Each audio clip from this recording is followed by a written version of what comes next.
ఈ ఉదయమున నీవు ఎవ్వరినీ కలుసుకొనక ముందు ప్రభువును కలుసుకో. నీవు ఎవ్వరినీ చూడకముందు ప్రభువును చూడు.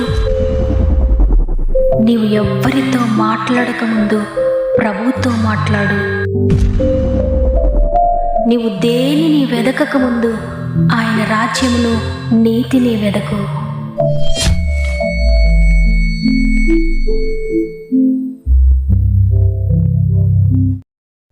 Praise the lord.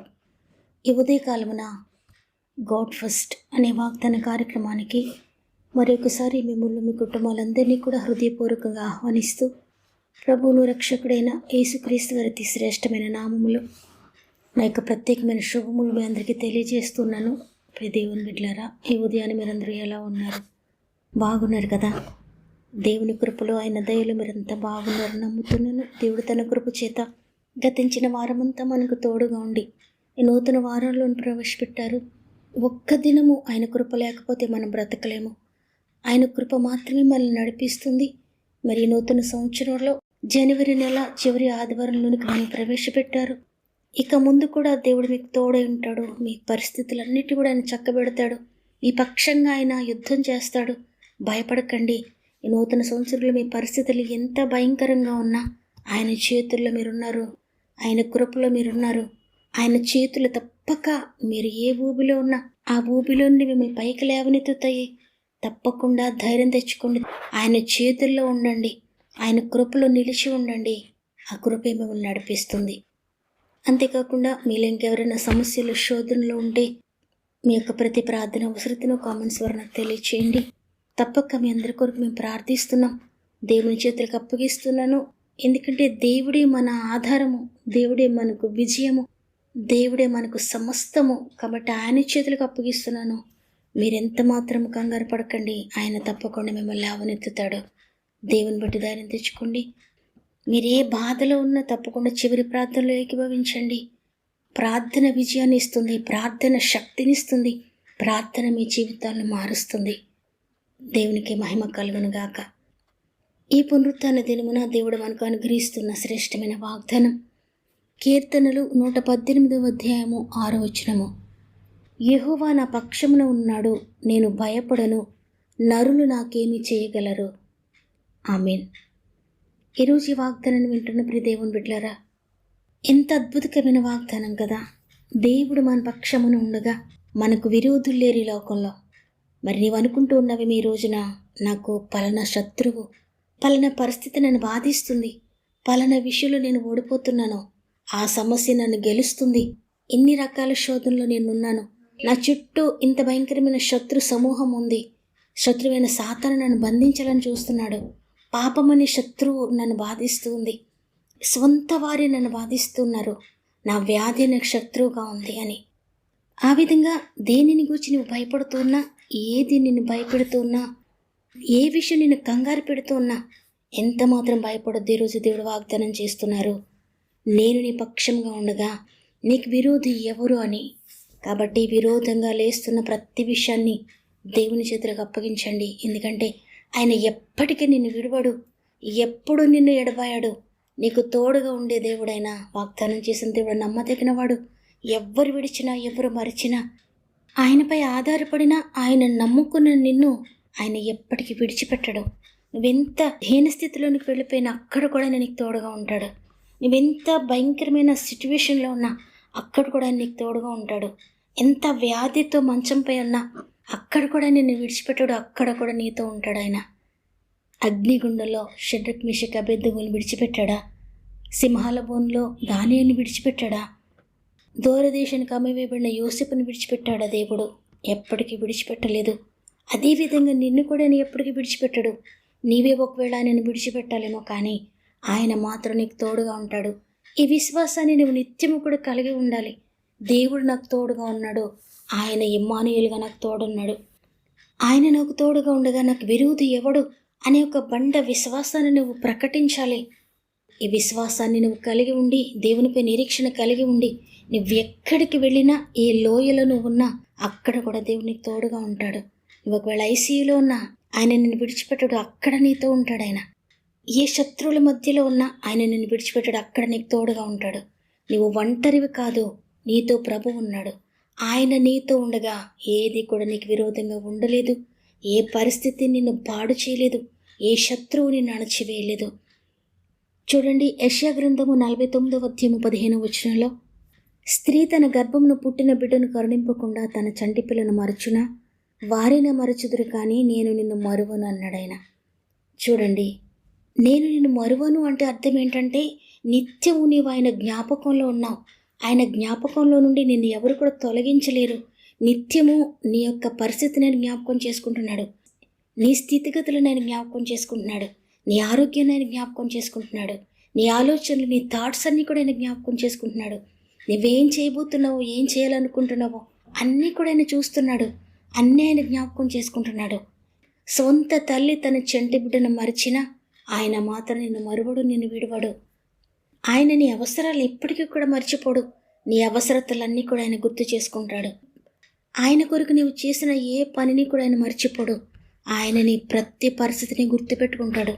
ఆయన కొరకు నువ్వు ఏదైతే విడిచిపెట్టావో, ఏదైతే విసర్జించావో అది ఆయన చూస్తున్నాడు. ఆయన జ్ఞాపకంలో ఉంది. ఆయన కొరకు నువ్వు ఏ పాపాన్ని విసర్జించావో, విడిచిపెట్టావో ఆయన జ్ఞాపకం చేసుకుంటున్నాడు. ఆయన కొరకు నువ్వు ఏ త్యాగం చేసావో ఆయన జ్ఞాపకం చేసుకుంటున్నాడు. నీ కుటుంబం అంతా వ్యర్థమైన పరిస్థితుల గుండా వెళ్తూ ఉంటే నీవు మాత్రం దేవుని యందు విశ్వాసం ఉంచి ఆయన కొరకు జీవిస్తున్నావు. నిన్ను ఆయన విడిచిపెట్టడు. నీ కుటుంబంలో అందరూ నిన్ను వెలివేసినా, నిన్ను ఒంటరిని చేసినా ఆయన మాత్రం నిన్ను విడవడు. నువ్వు ఒంటరివి కాదు. ఈ లోకంలో మనిషి మాత్రం నీకు లేకపోయినా ప్రభు నీకు తోడుగా ఉన్నాడు. ఆయన నీ ప్రక్కనున్నాడు. ఆయన నీకు తోడుగా ఉండగా ఈ లోకంలో నరమాత్రులు ఎవరు కూడా ఏమీ నిన్ను చేయలేరు. ఏ పరిస్థితి నిన్ను పాడు చేయలేదు. ఏ శత్రువు నిన్ను అణచివేయలేదు. నీవే దేవుని సహాయంతో ప్రతి శత్రువును అణచివేయబోతున్నావు. కాబట్టి ఈరోజు ఈ మాటలు వింటున్నా ప్రియ చెల్లి, ప్రియ తమ్ముడు, ప్రియ అక్క, అన్న, ప్రియ సహోదరి, ప్రియ సహోదరుడా, నాకెవ్వరూ లేరు, నేను ఒంటరిననే మాట నీకు మర్చిపోండి. సృష్టికర్త అయిన దేవుడు నీకు తోడుగా ఉన్నాడు. ఎవరు మర్చిపోయినా, ఎవరు విడిచిపెట్టినా మీరు భయపడకండి, బాధపడకండి.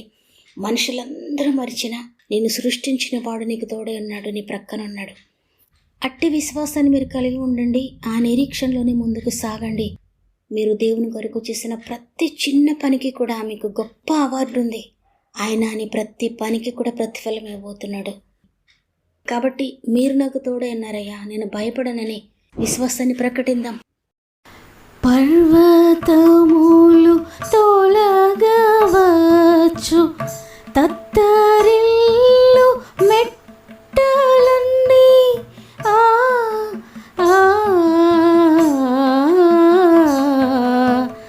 పర్వతములు తొలగవచ్చు, తత్తరిల్లు మెట్టలన్నీ నిన్ను వీడిపోదు నా కృప, నిన్ను వీడిపోదు నా కృప, నా నిబంధన తొలగిపోదు, నా నిబంధన తొలగిపోదు.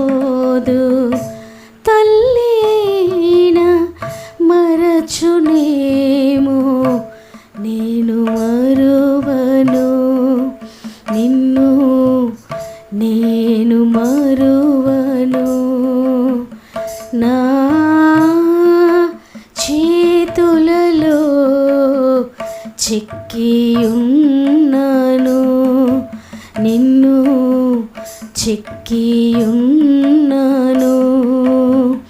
తల్లి అయినా మరచునేమో, నేను మరువను నిన్ను, నేను మరువను. నా చేతులలో చెక్కియున్నాను, నిన్ను చెక్కియున్నాను. ప్రేమగల తండ్రి, నీకు వందనాలు. నీ కృపను బట్టి గతించిన వారమంతా మాకు తోడుగా ఉండి ఈ నూతన వారంలో ప్రవేశపెట్టారు తండ్రి. ఇంతవరకు మమ్మల్ని కాచి కాపాడినందుకు నీకు కృతజ్ఞతలయ్యా. మా కుటుంబాన్ని కాపాడినందుకు వందనాలు. ఆ పరిస్థితులన్నిటికీ మీరు తోడుగా ఉన్నందుకు వందనాలు తండ్రి. ఈరోజు మరి ఒకసారి మాకు వాగ్దానం చేశారు. నేను నిన్ను విడువను ఎడబాయను. గర్భమున పుట్టిన బిడ్డను స్త్రీ అయినా మరుస్తుంది కానీ నేను విడువను. నేను నీ పక్షంగా ఉండగా, నేను నీకు తోడుగా ఉండగా, నేను నీకు సహాయకుడుగా ఉండగా ఇక దేనికి నువ్వు భయపడతావు? ఎవరు నీకు హాని చేయగలరు? నరమాత్రం నీకు హాని చేయలేరు. ఏ ఆర్థిక బంధకాలు నిన్ను బాధించలేవు. ఏ వ్యాధి నీకు హాని చేయలేదు. నేను నీకు సహాయకుడిగా ఉన్నాను, నీకు తోడుగా ఉన్నానని వాగ్దానం చేశారు. ఈ వాగ్దానాన్ని విన్న ఎంతమంది దీన్ని రిసీవ్ చేసుకుంటున్నారో, నమ్ముతున్నారో, నేను పొందుకుంటున్నాను ఈ వాగ్దానం నా కొరకే అని ప్రార్థిస్తున్నారు. ప్రతి ఒక్కరిని కూడా నీ చేతులకు అప్పగిస్తున్నానయ్యా. ఈ వాగ్దానాన్ని వారందరి జీవితాల్లో నెరవేర్చండి. వారి ఆర్థిక పరిస్థితులు ఈ వాగ్దానాన్ని నెరవేర్చండి. వారి అనారోగ్య పరిస్థితులు ఈ వాగ్దానాన్ని నెరవేర్చండి. వారి కుటుంబ విషయంలో ఈ వాగ్దానాన్ని నెరవేర్చండి. వారి ఆత్మీయ పరిస్థితులు ఈ వాగ్దానాన్ని నెరవేర్చండి. వారి ఆర్థిక బంధకాలు ఈ వాగ్దానాన్ని నెరవేర్చండి. వారి ఉద్యోగ పరిస్థితులు ఈ వాగ్దానాన్ని నెరవేర్చండి. వారి వ్యాపార పరిస్థితుల వాగ్దానాన్ని నెరవేర్చండి తండ్రి. ప్రతి పరిస్థితిలో కూడా మీరు వారికి తోడుగా ఉండండి నాయన.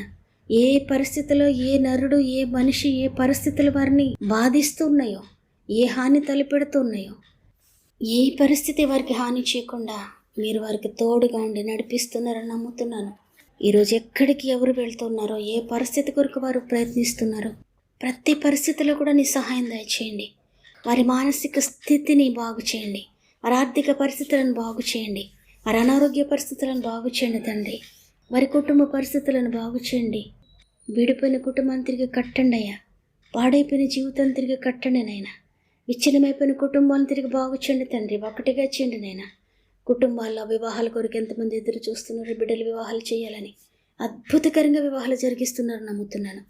ఆర్థిక బంధకాల్లో కృంగిపోతున్న ప్రతి ఒక్కరి జీవితాల్లో అద్భుతాలు చేస్తున్నారు నమ్ముతున్నాను. అనారోగ్యంతో మంచంపై ఉండి, ఐసీయూలో ఉండి ఎంతమంది నలిగిపోతున్నారు, అద్భుతం చేస్తున్నారు నమ్ముతున్నాను తండ్రి. గర్భఫలం లేక ఎంతమంది కుమిలిపోతూ ఉన్నారో తండ్రి. ఈ నూతన సంవత్సరం నూతన కార్యం జరిగించండి అయ్యా. నూతనమైన అభిషేకం దయచేయండి తండ్రి. ఎంతమంది ఆత్మీయంగా పడిపోయిన స్థితిలో ఉన్నారో, ఎంతమంది పరిచర్య చేయాలని అనుకుంటూ నీ ఆత్మవరాల కొరకు ఎదురు చూస్తున్నారో ప్రతి ఒక్కరిని అభిషేకించండి. మీరు ప్రత్యేకపరచుకోండి నైనా. నీ పరిచర్యలో ముందుకు తీసుకువెళ్ళండి తండ్రి. మీరు తోడుగా ఉండి చేపట్టి నడిపించండి. నీ కొరకు వాడుకోండి. పరిశుద్ధాత్ముడ ప్రతి ఒక్కరిని స్వాధీనం చేసుకోండి. ప్రతి కుటుంబాన్ని స్వాధీనం చేసుకోండి నాయన. ప్రతి పరిస్థితిని స్వాధీనం చేసుకోండి అయ్యా. నీ స్వాధీనంలో ఉంటే ఇక దేనికి మేము భయపడాల్సిన అవసరం లేదయ్యా. మీరు తోడుగా ఉంటే ఇక దేనికి భయపడక్కర్లేదు తండ్రి. నైనా మీరు ఇచ్చిన వాగ్దాన్ని బట్టి నీకు కృతజ్ఞత చెల్లిస్తూ ఈరోజంతా మా ఆత్మీయ కుటుంబానికి తోడుగా ఉండి ముందుకు నడిపిస్తారని నీ శక్తి కలిగిన, నీ బలమైన, నీ పరిశుద్ధమైన చేతులకు అప్పగించుకుంటూ యేసయ్య పరిశుద్ధమైన నామములు అడిగి వేడుకుంటున్నాను తండ్రి. ఆమెన్. ఈరోజు ఈ వాగ్దానాన్ని విన్న ప్రియ చెల్లి, ప్రియ తమ్ముడు, ప్రియ సహోదరి, ప్రియ సహోదరుడా, ఈ లోకంలో ఏ మనిషి, ఏ చీకటి అంధకారపు శక్తులు, ఏ వ్యాధి, ఏ ఆర్థిక బంధకాలు, ఏ పరిస్థితులు కూడా నిన్ను పాడు చేయలేవు. దేవుడే నీ పక్షంగా ఉన్నాడు. భయపడొద్దు. ఆయన నీకు తోడుగా ఉండి నిన్ను నడిపించబోతున్నాడు. ఈ వాగ్దానం నా కొరకే దేవుడు నాతో మాట్లాడారు, నేనే భయపడుతూ ఉన్నాను, దేవుడు నన్ను ధైర్యపరిచాడు అన్నవారు ఆమెనని చెప్పండి. ఈ వాగ్దానాన్ని లైక్ చేయడం, షేర్ చేయడం మర్చిపోకండి. మీకు అనుకూలమైతే మీకు తెలిసిన వారందరికీ షేర్ చేయండి. వాక్య పరిచయలో పాలు పొందండి. దేవుడు మిమ్మల్ని, మీ కుటుంబాలను అత్యధికంగా ఆశీర్వదించి దీవించునుగా. దేవుని చిత్తమైతే తిరిగి రేపు అందరం కలిసి ఆయనను స్తుతిందాం. అంతవరకు ప్రభు మీకు, మీ కుటుంబాలకు తోడైండి నడిపించునుగా. God bless you.